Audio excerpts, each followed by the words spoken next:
Hello. Hello. Hello, how are you? I'm fine. Good. And you? I'm good. I just wanted to catch up with you on what you thought when you were there. Okay, yes, I returned last night already, Yeah. so that I was 1 day. Yeah. Impressions? Impressions are sad. Mm-hmm.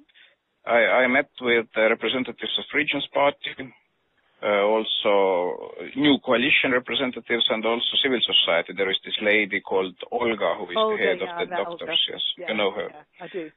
Yes, so that, well, my impression is in this sense sad that there is, well, no trust towards also these politicians who will return now to the coalition.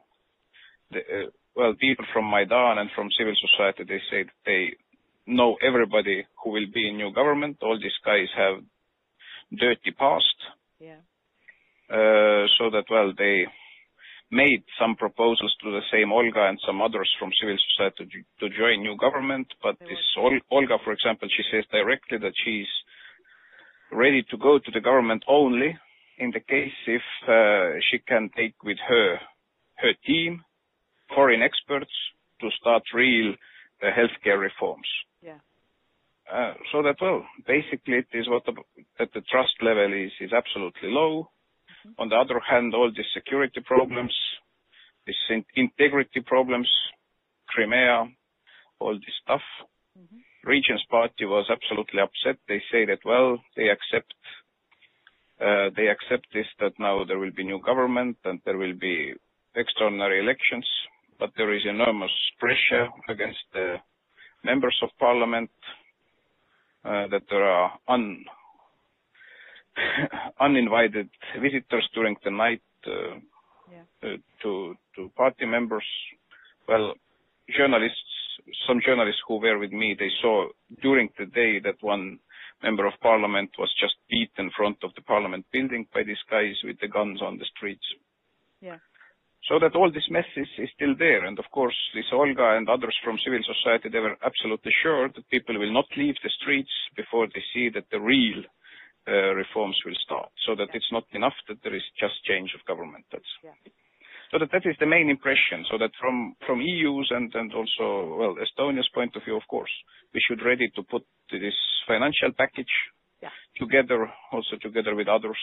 Yeah. This very clear message is needed that it's not enough that there is change of government, but the same real reforms, real, action to increase the level of trust. Otherwise, well, it will end badly. Yeah. Because the Regions Party also said that, well, you will see that if the people from the eastern part of Ukraine will really wake up and will start to demand their rights. Some people also with me, they were in Donetsk. Their people said that, well, we can't wait how long still the occupation of Ukraine lasts in Donetsk. Yeah. That it is real Russian city, and we'd like now to see that, well, Russia will take over. So that, well, short impressions. No, very, very interesting. I've just had a big meeting here with Olli Rehn and the other commissioners to talk about what we can do. I mean, we're working on financial packages, short, medium, long term, everything from how we get money in quickly, how we support the IMF, and how we get a kind of investment packages and business leaders and so on. On the political side, we've worked out resources we've got, and I offered to civil society and to Yatsenyuk and Klitschko and everybody I met yesterday. We can offer you people who know how to do political and economic reform. The countries that are closest to Ukraine have themselves been through dramatic changes and have done big political and economic reforms. So we've got loads of experience to give you, which we're happy to give. I've said to the people in Майдан, yes, you want real reforms, but you've got to get through the short term first.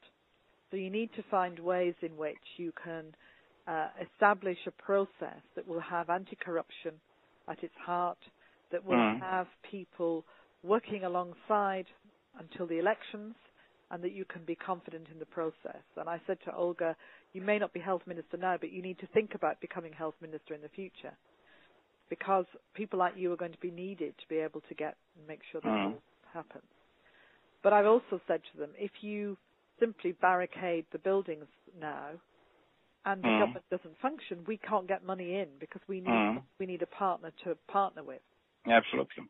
And I've said to the opposition leaders shortly to become government, you need to reach out to Майдан, you need to be, engaging with them. You also need to get ordinary police officers back on the streets under a new sense of their role so that people feel safe. I said to the Party of the Regions people, you have to go and lay flowers where the people died. You have to show that you understand what has happened here. Absolutely. Because what you're experiencing is anger of people who've seen the way that Yanukovych lived and the corruption, and they assume you're all the same. And also the people who've lost people and who feel that, he ordered that to happen. There's quite a lot of shock, I think, in the city, a lot of sadness and shock, and that's going to come out in some very strange ways if they're not careful. So I think all of this we just have to work on. So we've done a big meeting here today to try and get this in place. But very interesting, your observation. It is, and well, actually the only politician the people from civil society mentioned positively was Poroshenko. Yeah. So that he has some sort of, trust among all these Maidan people and civil society. And second, what was quite disturbing, the same Olga told that, well, all the evidence shows that people who were killed by snipers from both sides, among policemen and people from the streets, that they were the same snipers killing people from both sides. Well, So that, and then she also showed me some photos. She said that has medical doctor. She can, say that it is the same handwriting, the same type of bullets. And it's really disturbing that now the new coalition, that they don't want to investigate what exactly happened. So that there is now stronger and stronger understanding that behind snipers, it was not Yanukovych, but it was somebody from the new coalition. I think they do want to investigate. I mean, I didn't pick that up. That's interesting. Gosh. Yeah, so that it was, in this sense, disturbing that if it starts now to live its own life very powerfully, that it already discreditates from very beginning also this new coalition. I mean, this is what they've got to be careful of as well, that they need to demand great change, but they've got to let the RADA function. If the RADA doesn't function, then it's complete chaos. So that it's all, being an activist and a doctor is very, very important, but it means you're not a politician. And somehow they've got to come to a kind of accommodation for the next few weeks with how the country's actually going to run. And then we get the elections and things can change. And that's, I think, going to be quite important. I'm planning to go back early next week, probably on Monday.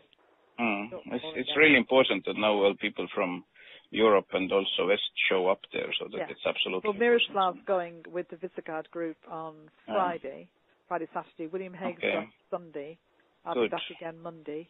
Yes, I heard also that Canadian minister is going on Friday, and yesterday also William Burns was there. So we met. I saw Bill. Yeah, we met also with Burns there in Kiev yesterday. Yeah, good. Yeah, I didn't know John Bird was going. I'll get hold of him. Okay, my friend. Great to talk to you. Stay in touch. Thanks for these comments and wish you, nice Australia. Yeah. What?